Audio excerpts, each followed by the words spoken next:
Good afternoon, everyone.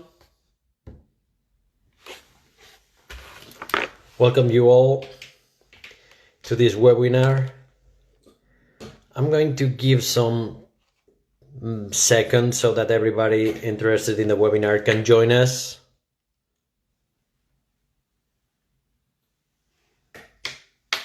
Now that I see that everybody is getting on board, I would like to give a warm welcome to everyone attending this webinar, in which we all are going to try to give some guidelines of measures to be taken when thinking about reopening a food service business in this pandemic scenario or environment. I'm not so sure if everybody can hear me. I'm assuming you all can hear me. So I would like to introduce you, before introducing you, the person that is going to be talking to all of you and is going to be sharing with you the knowledge he has about this. I would like also to introduce Araven for most of the people that already know the company, but just in case you haven't heard about it. Araven as a company has always shown a special commitment, or a great commitment, with food safety. Actually, it's part of our claim, food safety innovation as a company. Food safety is also included in our product development criteria, and it is part of our DNA as an innovative company. This commitment with food safety is what has driven us to create or to promote this kind of initiatives, and to collaborate with experts in trying to develop these guidelines. Some of the guidelines that we are sharing with professionals in our website, in araven.com, or in our Instagram profile.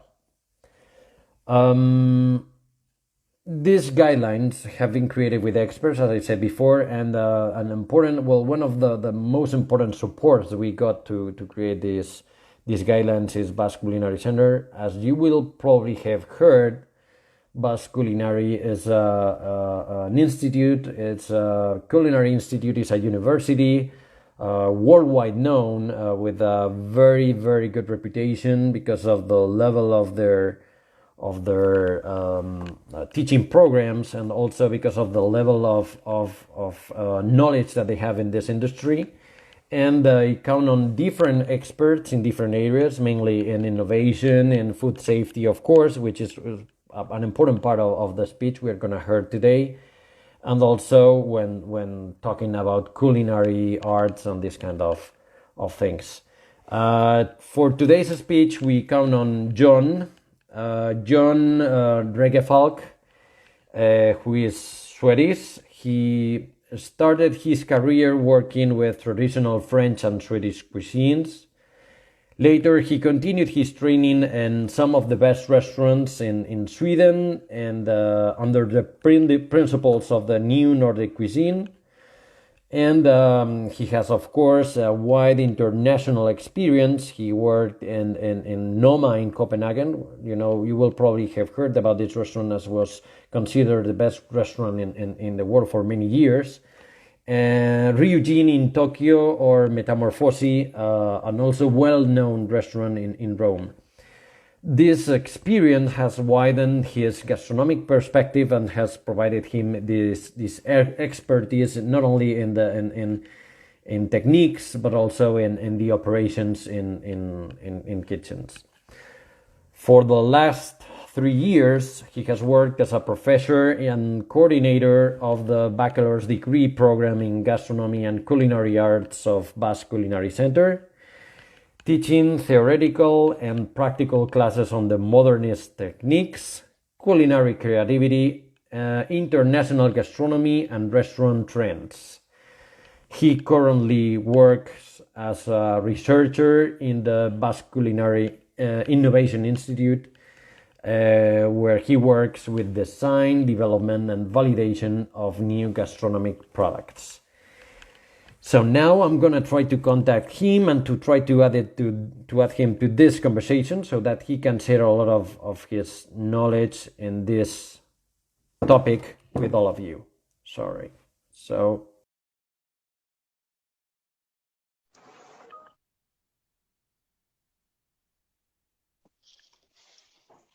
Hi, here you are. Raul. Hi there. Hi, How are you doing? fine, and you? Nice to see you again, John. Thank You're you. about Nice to to see you start again. one of the most interesting webinars we've ever done in Araven. This is a unique webinar this time. It's a pleasure for me to be here then in this unique webinar. I'm not going to take any time from you, so it's time for you to share your knowledge. I have already introduced you, so it's time for you to share these guidelines, these protocols, these kind of things that we have to consider when we open in a business. In Okay. this environment, in this situation that we're facing, all of us, because it's a worldwide situation now. In not only when thinking about citizens, but also when thinking about like a professional. Yeah, yeah. So please go ahead, John. Thank you very much. Thank you very much for having me. Well, I'll try to first of all, hi to everyone that has connected, and I hope I can try to explain a little bit about how we think that the professional industry, like the food service industry, should react and should work out these different approach to a new normality, all right, a new sort of the new way of working. So as Raul commented before, we've developed these guidelines in collaboration with Araven, and we think it's as he said as well. You can find the documents, the guidelines on their website, araven.com. And I think I'll start off with a little bit of basic concepts around COVID-19 and the coronavirus, and then we'll go in a little bit more in detail on different aspects of the work, the actual work in the restaurants, right? In the kitchen, a little bit in the dining room, um, so that we get a little bit of a feeling of where we should put an extra effort into our work, right?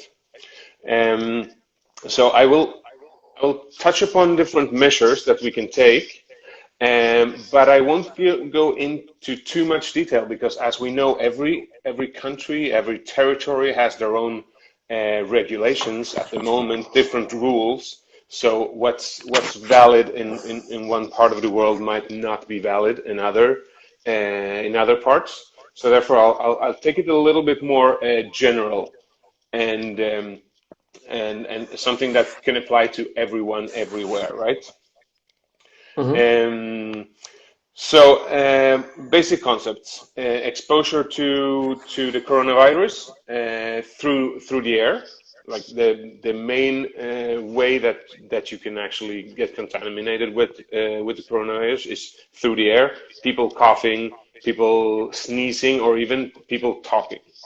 So I think we've all heard about these micro droplets that even when we're speaking, they fly out of our mouth and they can deposit on different surfaces, or they can deposit straight onto another person. And that's why one of the safety measures is distancing, right? That's why it's so important to have that distance.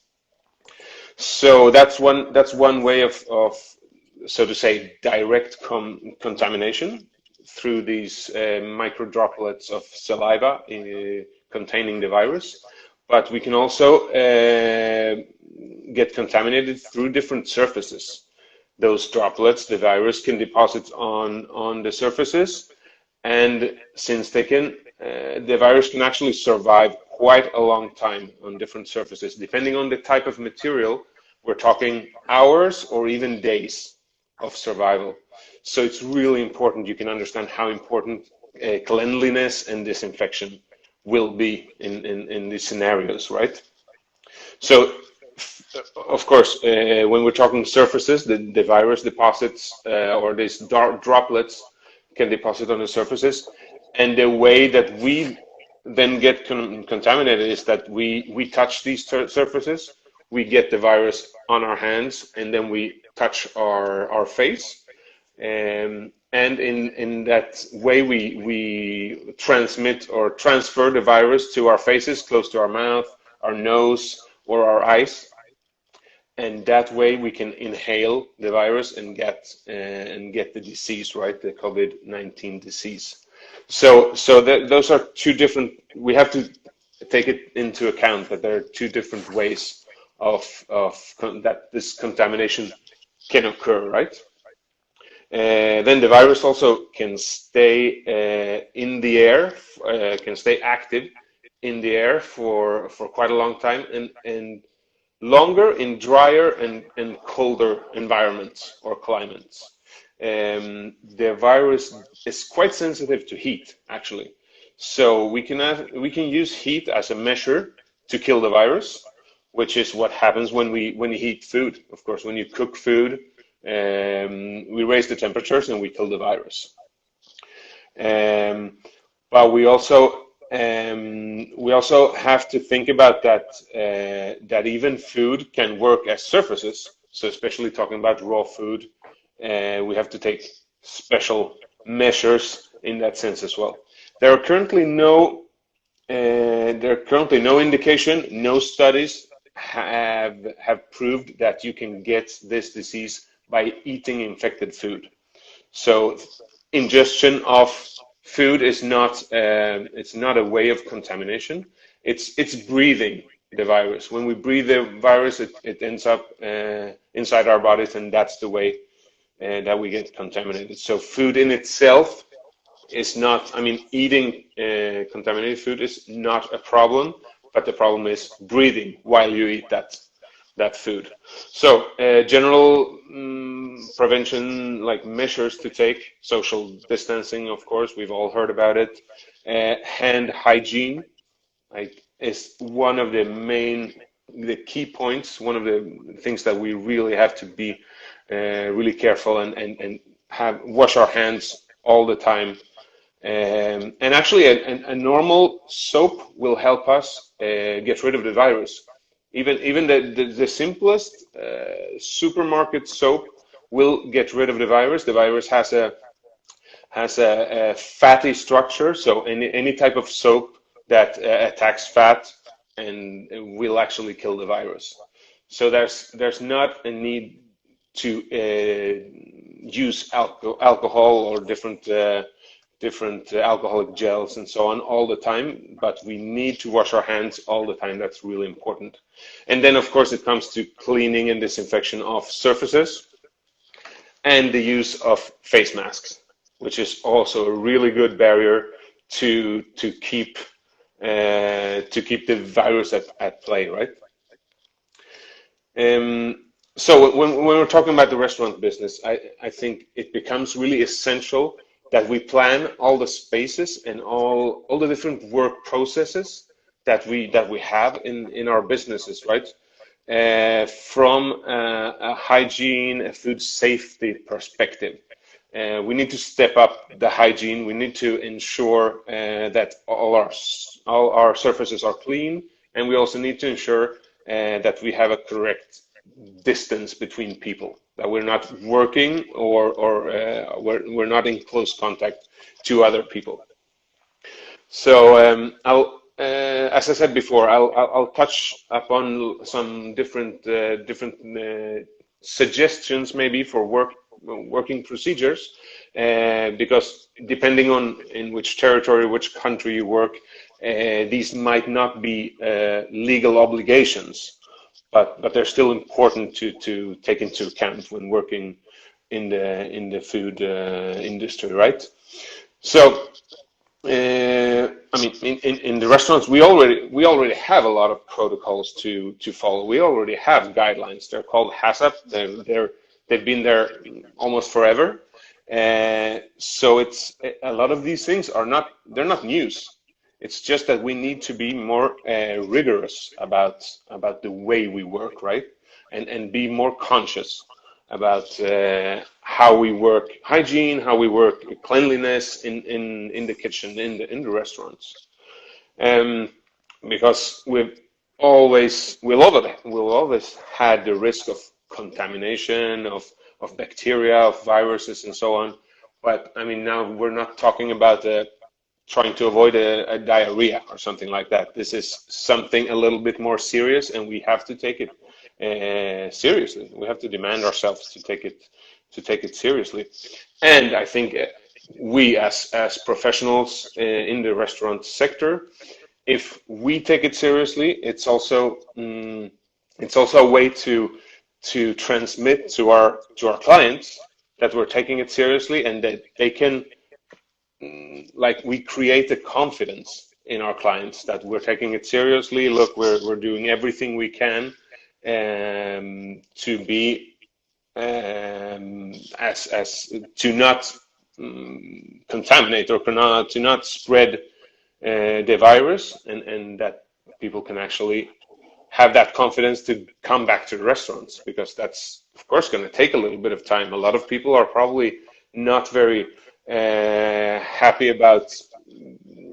I'm sure they wish to go back to the restaurants, but are a little bit hesitant to whereas the hygiene is correct in many of the places, right? So I've created some points.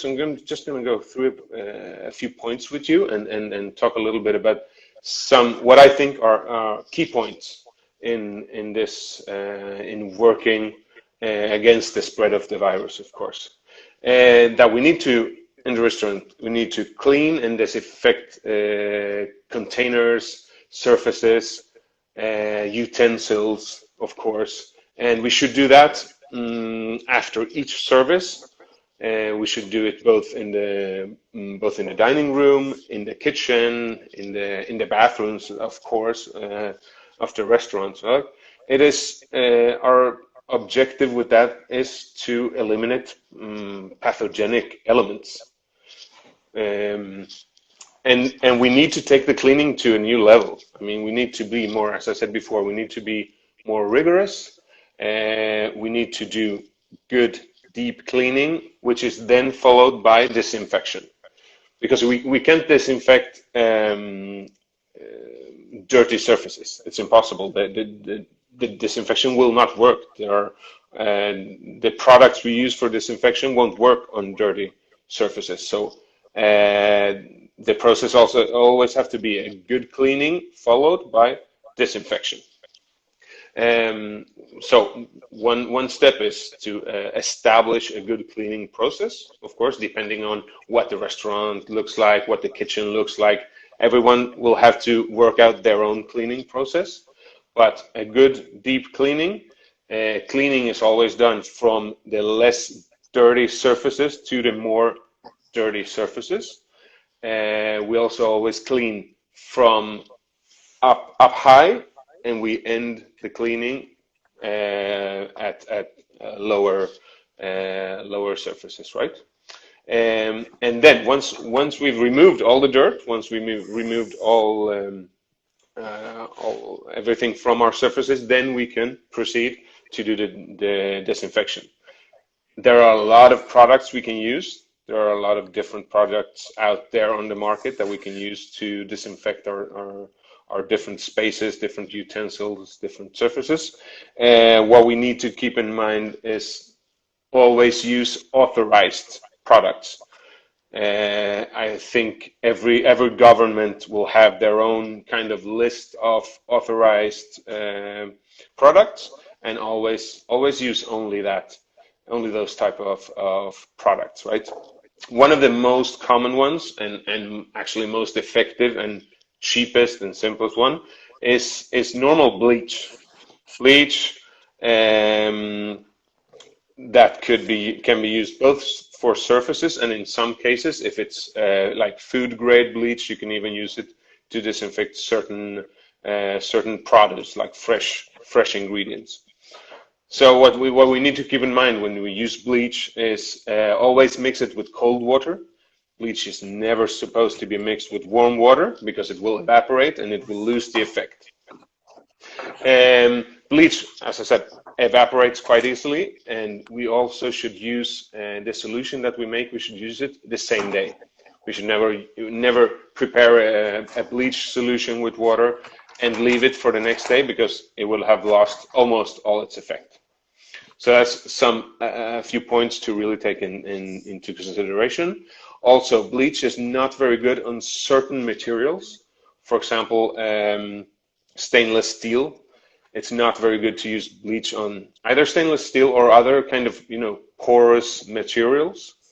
There, we could probably choose other disinfectants, maybe those based on alcohol or phenolics or peroxides and so on. There are a lot of different ones. The bleach is so common, and it's actually a very good disinfectant. Just to keep in mind that on stainless steel, it's not the best choice. Always follow the manufacturer's instruction. Always read the labels. That's a basic for all type of this work, right? With this type of product. And also we don't ever want to mix different types of disinfectant products. Always use them separately because otherwise we can really they can be harmful actually to the user if we mix them together. When we're cleaning as well, it's very common in the kitchens, right? We use different type of sponge cloths. We use rags or torchons, as we say in the kitchen, and that's really not a good way to clean. Because those can, of course, they can contain the virus. If we use rags for cleaning, who's to say that we don't actually contaminate the rag itself, and then next time we think we're cleaning or disinfecting, we're actually just spreading the virus. So the best thing is to avoid anything that's torchons, rags, cloths, and substitute for paper, just normal kitchen paper. Use it, throw it away, and then we're absolutely sure that we're not spreading the virus around, right? Another point, I think it's very important, is the uniforms that we use for working, right? As you can see, we have guidelines in that in the food business as well. We're supposed to have special uniforms, activity-specific uniforms, and it's really important because we're talking about an increased frequency of change of our uniforms, right? We need to make sure that we never work in the restaurant, and we even it's very common in some cases that you maybe you eat your staff meal in normal clothes, whatever, I mean your street clothes, whatever you wear outside. Maybe you eat your staff meal, maybe you do the mise en place in the front of the house, in the dining room, with normal clothes, and that is absolutely a no-no, because that means we can easily transfer the virus from the outside world, outside the restaurant, into the restaurant through our clothes. So that's a big no-no. It's, of course, we need to change as soon as we arrive to the restaurant. We change into our work clothes.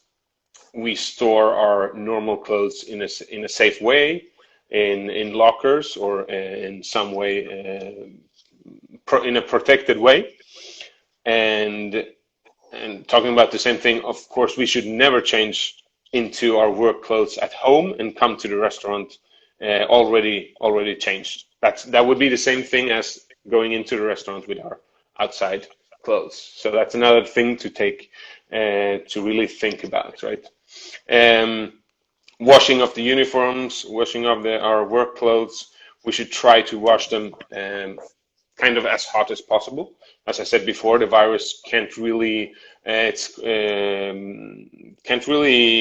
cope with high temperatures. So if we can wash our clothes in 60 or even 90 degrees Celsius, that is perfect, because then we are absolutely sure we have we're not spreading the virus through our clothes. We can also use the tumble dryer to further make sure that we are killing the virus, and so on. Like it's basic rules for the clothes, right? But I think especially the taking into account that we never work inside a restaurant with outside clothes.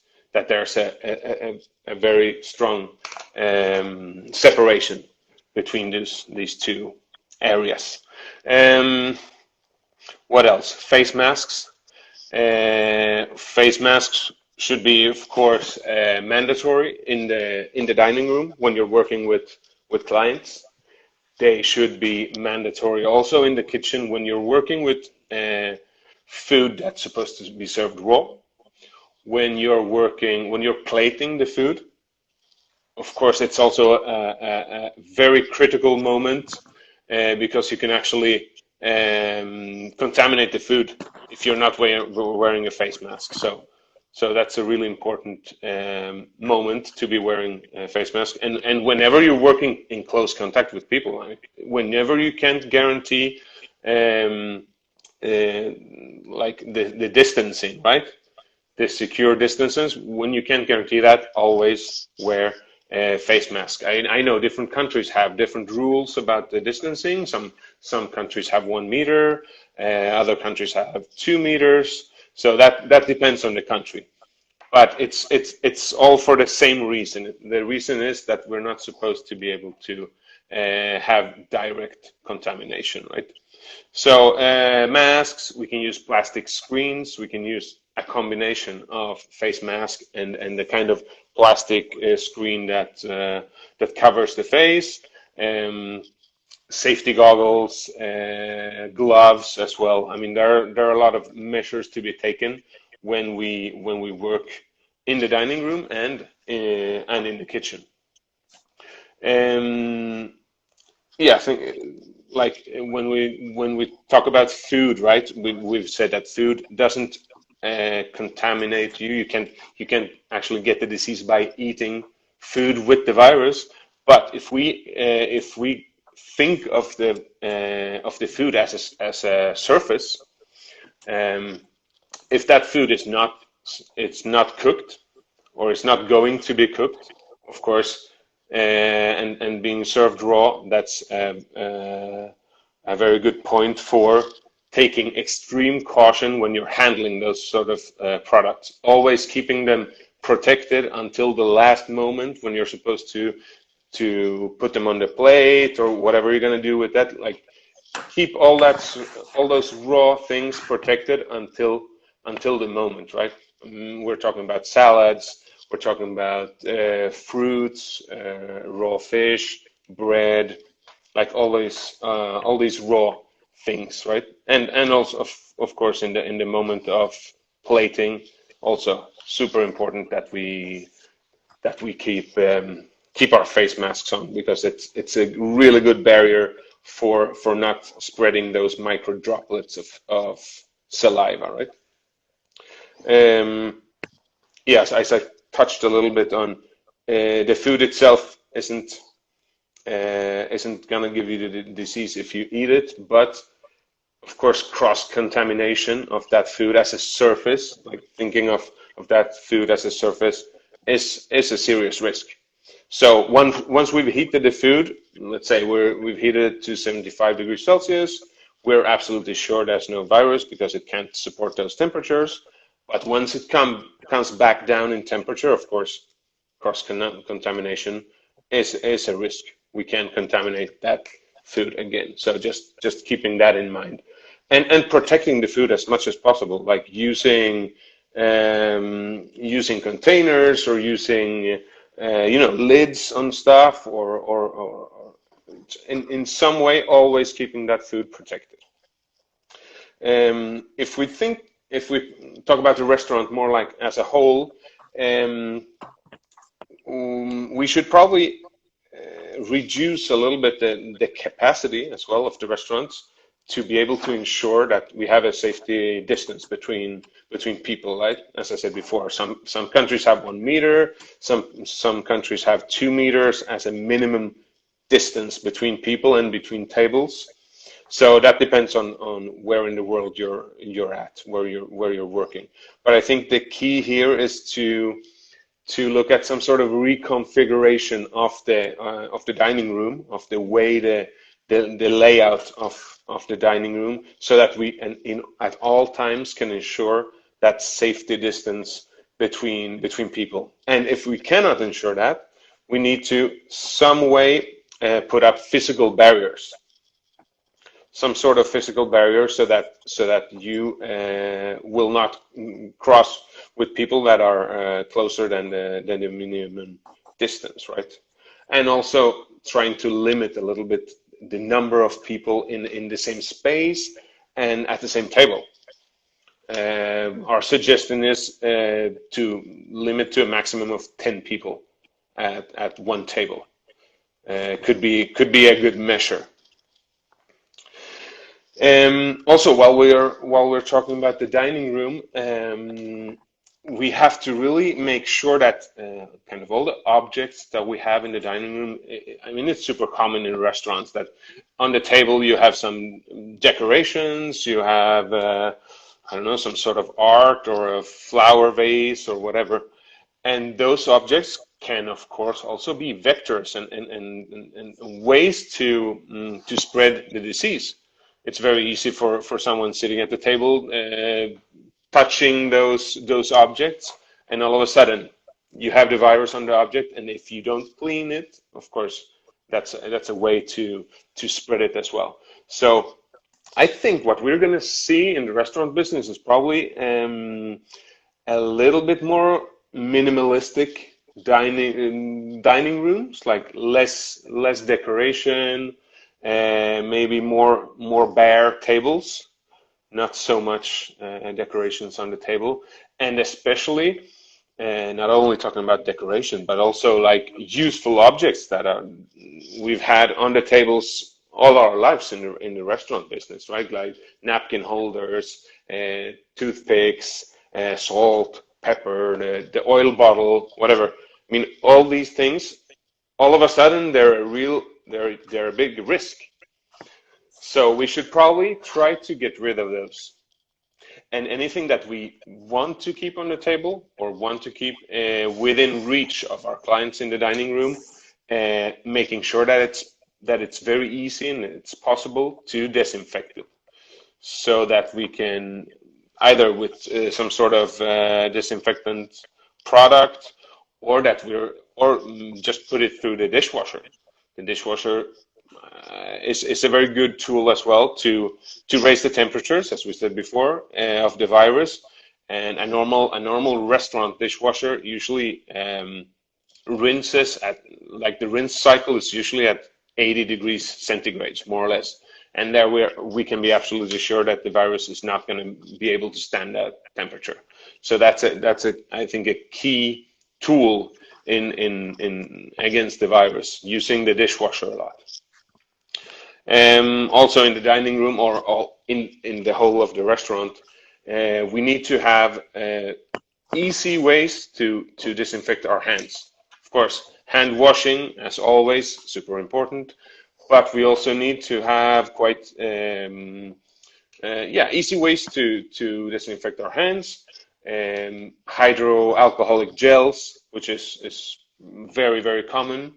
We need to, it's even mandatory in some places now to put it in at the entrance of the restaurants. We should have it at the entrance of the staff entrance to the restaurant as well.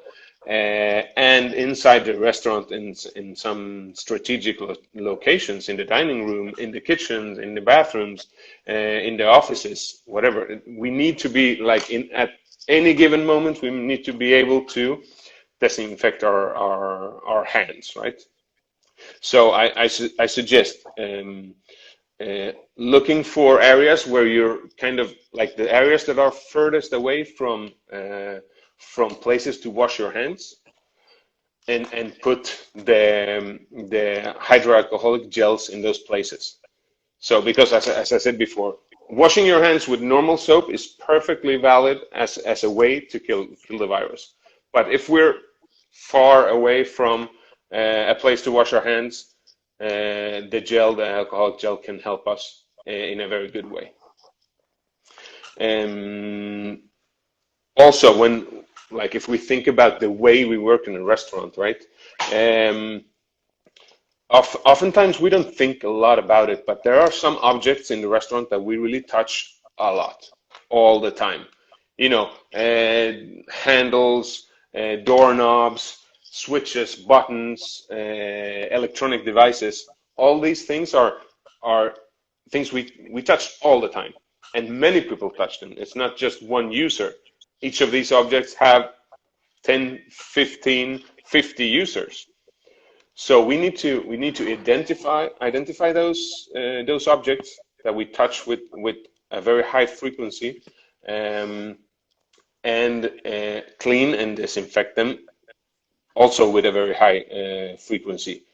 If we can after each use, that would be great. It's not always possible, of course, but another approach can be to limit the number of users. Let's say the point of sales in the restaurant, right?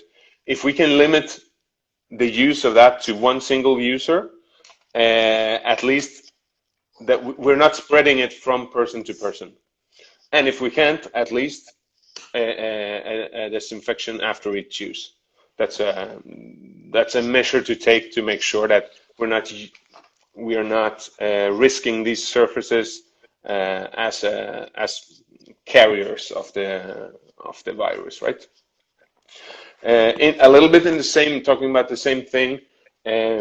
We should also try to incorporate. I think this is the moment to start incorporating like minimal contact solutions or contactless solutions. Like, for example, digitalize our menu, our bookings, the orders, the payments, or even other things like technological solutions to open doors, drawers, whatever.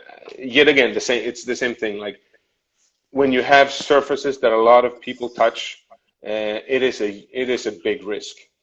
So I think this is a good moment to let's say change our normal menu to a digital menu. Maybe we have a QR code on the table. Each person with their mobile phone can open up the menu on their phone, and that way not share surfaces with other people. Otherwise, I mean, we could also, if we really want to have a classic menu, classic open up menu, we have to make sure it's very easy to disinfect. Could be some sort of lamination with plastic. So just make sure it's a material that can cope with a very frequent disinfection, because we need to disinfect it each time a client have had it in their hands. So, and if not that, let's go back to the blackboard, the menu on the wall on the blackboard, or the way that we used to, and in some restaurants they still do, just the transmit the menu through voice, right? The spoken menu. Verbally, yeah. And if none of these solutions are to our liking, maybe just a single use menu, just a printed paper with the menu that we can actually throw away after each client. That could be another way to another solution to this problem. Like same thing, I think, with the bookings. Try to avoid having a physical bookings book. Use digital solutions. Much better, much easier in that way. Not risking a lot of people touching the same book, right? Orders between the dining room, the front of the house, and the back of the house. Same thing. Normally, the waiter takes the order, he passes it to the kitchen. Uh, a number of people in the kitchen probably touches that order as well. I would say the same thing. Either cut down on the number of people touching that order, or try to find a digital system for the orders as well. Same thing with payments. Look for contactless solutions. Payment by card, by mobile phones, whatever it takes to try to try to avoid, coins and banknotes and such. And another very very important point, when we're trying to limit the restaurant as an area, as a let's say virus-free area, is of course talking about the purveyors and the goods and the ingredients they bring us. And I think there it's very important that we actually create kind of a limited area where our purveyors can.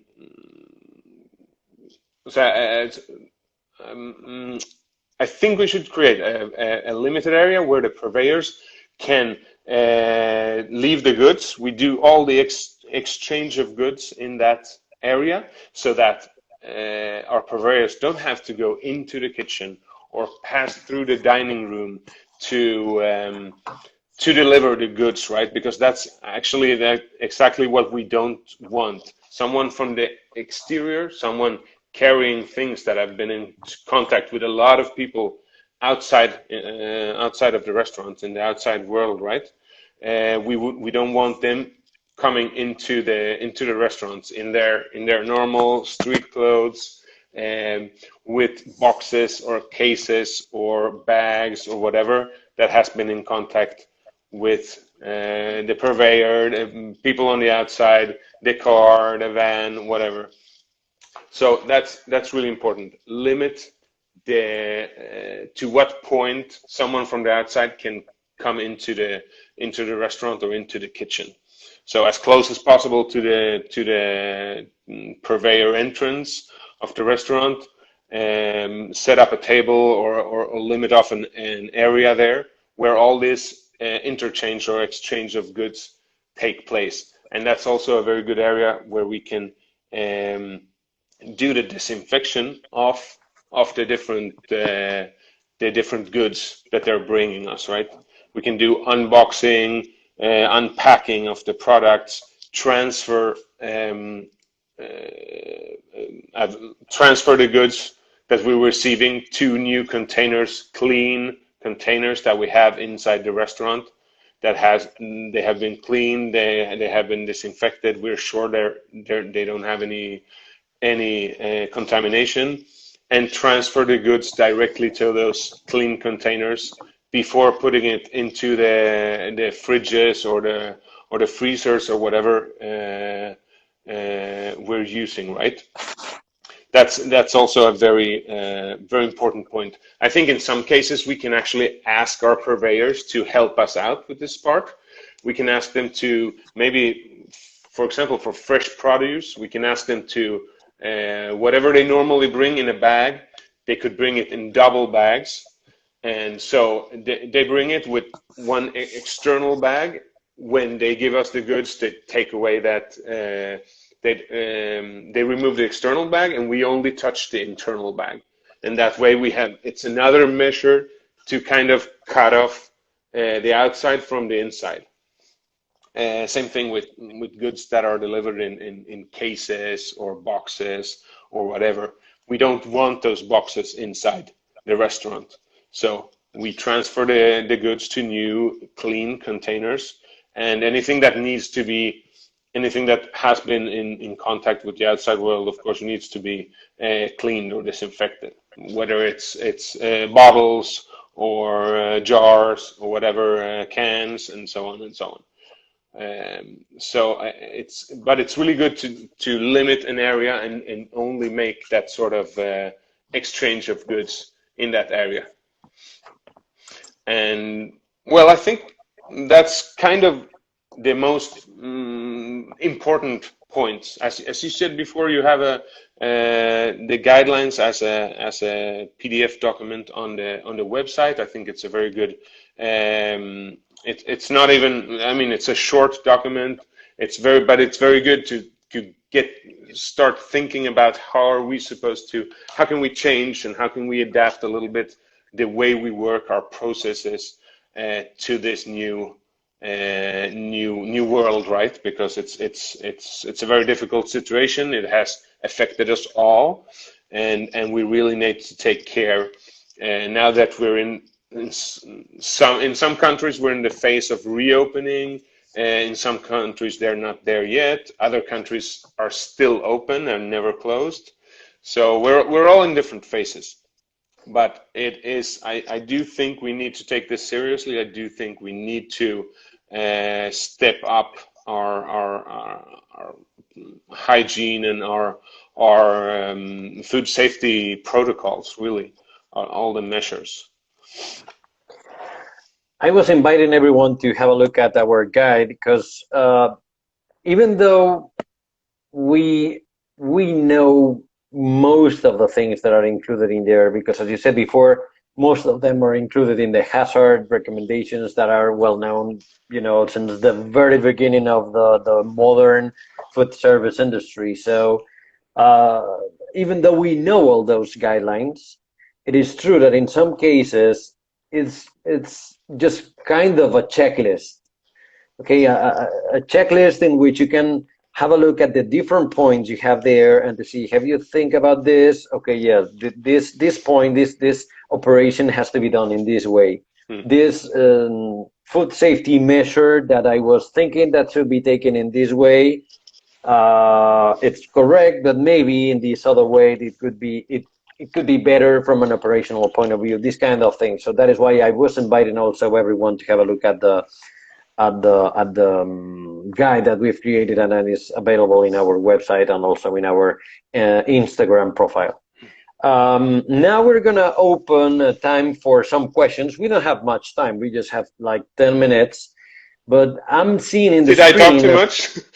No, it's okay. I mean, the point is that this is so interesting, and there are so many points to talk about, and we've done 2 previous webinars, and the first one was just based in kitchen. The second one was based only in the dining room, but they were both in Spanish. So now that we are doing something more international and we are trying to put together the kitchen, as you said before, the front of the house and the back of the house, it's important to make sure that we cover all those points. So don't think that you took a long time to explain everything you explained, because actually you needed that time to explain it. But in any case, as I don't want to take any time from that questions, I was having a look at the questions that we were seeing before.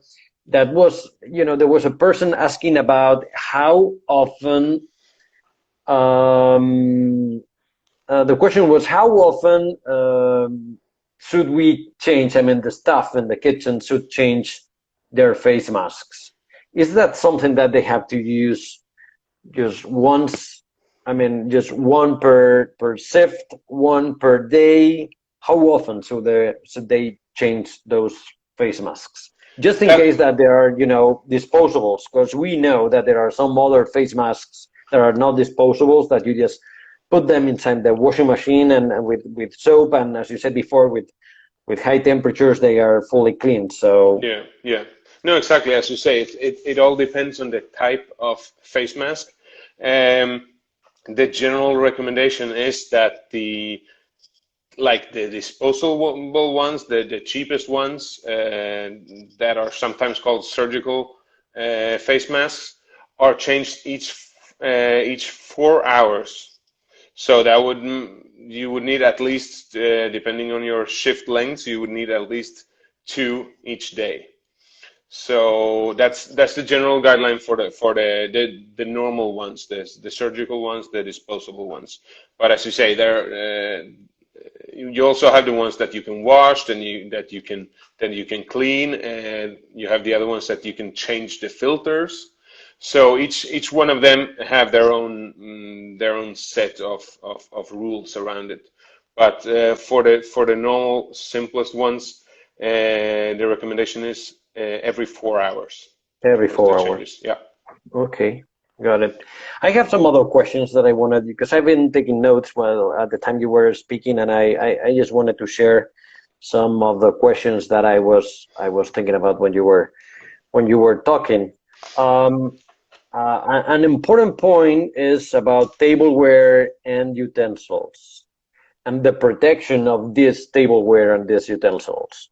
How should we protect them?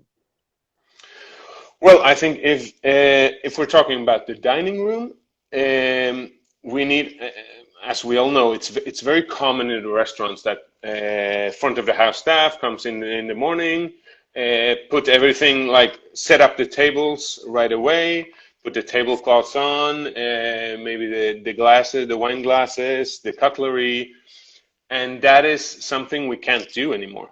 That is something we should not do, because then we're risking that we're using this cutlery or this tableware as vectors for spreading the virus, right? So what we're suggesting is keep everything protected in the dining room until the moment of arrival of that specific table. So when table number 4 arrives at the door, you do the work of setting up the table, and everything, like the plates and the glasses and cutlery, everything has to go protected in drawers, in cupboards. Nothing can be out exposed to the like to the air, right, in the dining room. Everything has to be protected.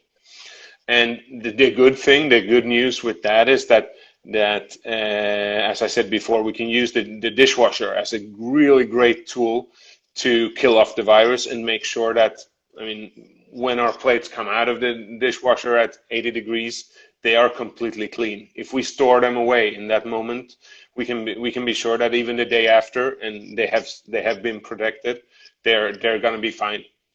So change a little bit the way of work in the dining room, and set the tables up only when the guests arrive. And in the kitchen, of course, a little bit the same thing. We need to protect everything that we're not using at the moment.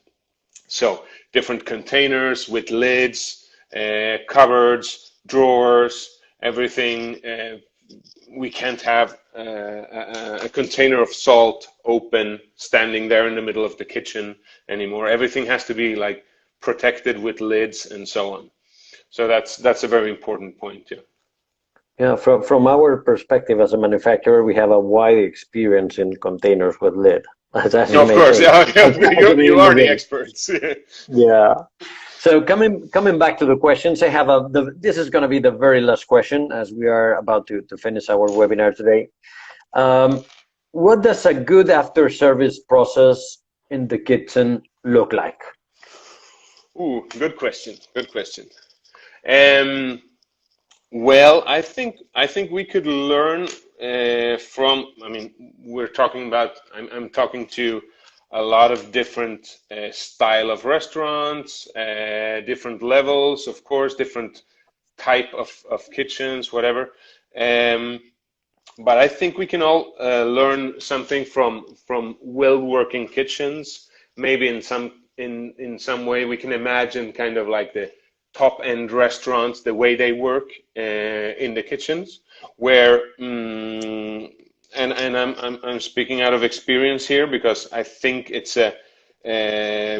something that many different a lot of restaurants could adopt, this sort of cleaning philosophy that uh, every like after service, and in some cases even before service. Some restaurants actually do a deep cleaning before service and another one after service, which is would be in a perfect world. I mean, that is what we're striving for. Maybe not always possible, but at least that we make a really good after service clean of the kitchen. We store away everything that's food. We store it away in containers, put it away in the fridges, all the utensils, everything that has been exposed to the has had ambiental exposure in the kitchens should be at least passed through the dishwasher in a way that we know that when we store it away in our drawers, in our cupboards, all those utensils are totally clean. So we don't have something in the middle of the kitchen and put it back in the drawer with the utensils. We pass it through the dishwasher first. And that's store everything away so that we're left with just clean surfaces. The whole kitchen is totally clean of no containers, no utensils, everything. And then do a really, really good surface cleaning, as we talked about before. Leave all the surfaces perfectly clean.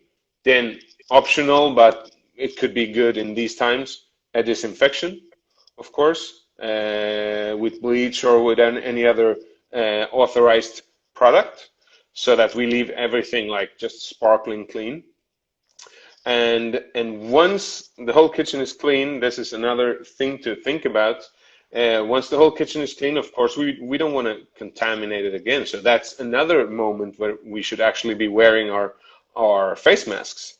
You can think that at the end of the day, we've done the cleaning, everything is perfect. Now I take my face mask off, and that's exactly when the moment where you actually can contaminate the surfaces again. So that is to keep in mind. And I mean, it's a very common thing. This kind of cleaning is a very common thing in especially in top-end restaurants, that at a certain point you just call it a break. Everything goes away. Each chef stores whatever utensils and food is working on at the moment. Cleaning, quick but very good cleaning, and then you start again. Then you start either service or you continue with the mise en place. It can be very fast if you're very organized. It doesn't have to take a long time, and that's something I think we should adapt in more places. Okay, John, thank you very much. We all know that Instagram is very strict in terms of the timing, so we only have just 1 minute. So yes. in this very last minute, I would like to thank you for sharing this knowledge with all of us, with all the people that got connected to this webinar. I really thank you for all the knowledge that you also put in the guidelines we've created with Basque Culinary Center. I really think it's going to be a very, very useful tool for everybody that is involved in this industry, in the food service industry. I'm thinking about how to reopen their business, how bringing them to live again after this period of being in quarantine. So thank you again. Thank you very much. It was a pleasure. Thank you for inviting me. It was our pleasure having you here, and thank you to all the audience we had today. Yes, thank you to everyone. I hope you will follow us in our Instagram profile, with all the news and all the information we will be sharing in the following days. Thank you very much.